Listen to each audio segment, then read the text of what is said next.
Gusto niyo ba magbanding magbarkada or katulad sa amin, staff and pamilya? Huwag nang lalayo pa, pumunta lang dito sa Park in Radisson for only 2,700. May barkada splash ka na. Very affordable, kaya tara!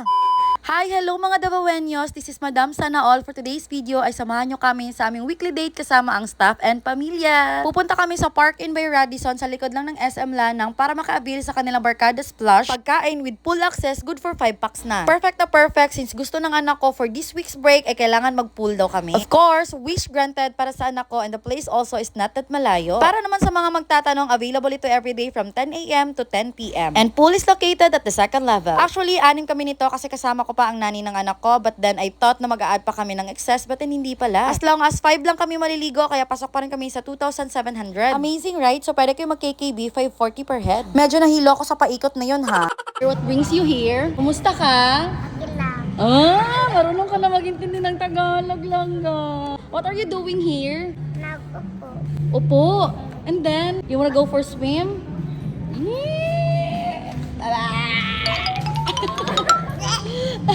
Okay, here in Park In, our swimming pool is located at the second level. You can take the stairs or the lift. It's up to you guys. Namiss ko maging hotelier, guys. Second level. Mommy, is this After you. Manila? Is this Manila? No, it's not. We're still in Davao Langga. Okay. Wow.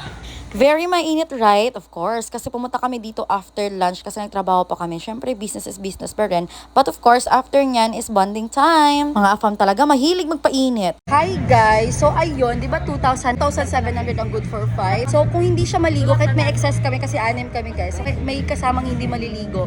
Tapos 5 lang yung maliligo, okay lang may excess. So 2,700 pa rin. So I thought kasi, pag may excess, whether maligo or not, so kailangan mo din siyang bayaran. Dito na nga kami pumesto malapit sa pambata na pool para mabantayan namin si Macy kasi hindi naman kailangan bantayan yung mga malalaki, of course. Mga 5 hours lang kami nandito. Talagang sobrang lakas ng hangin dito, guys. So while waiting sa food namin, ay nakikipaglaro muna ako, nakikipagkulitan muna ako sa aking anak. For the ikot ulit. Ayan tuloy, nahilo na siya. Alam nyo guys, lagi ako nag-aas ng guidance sa Panginoon. Nasabi ko, kung bibigyan niya ako ng business, naway magka-time management ako between family and business. At dahil nga binigyan niya ako ng negosyo, ayan, hindi pwedeng walang oras sa anak ko. Kahit once a week, pwede na yun, basta may quality time.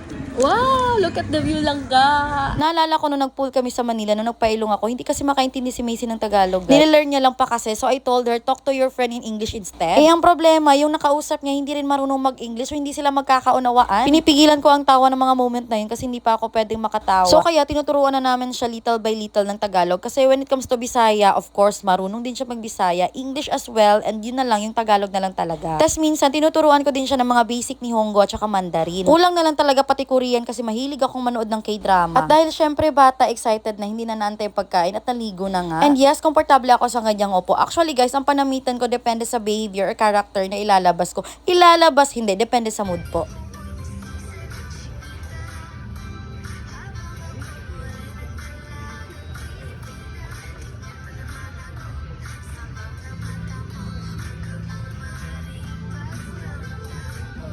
At dahil nga wala pa ako masyadong ginagawa, napa-TikTok bigla. At perfect na perfect, ay biglang dumating ang pagkain. So eto na yung inclusion sa ating 2,700 guys. May 2 pizza, may fruits na yan, tsaka juice, and chicken. Pero parang separate order yata yung rice namin. Girl, ang lalim ng iniisip mo, girl.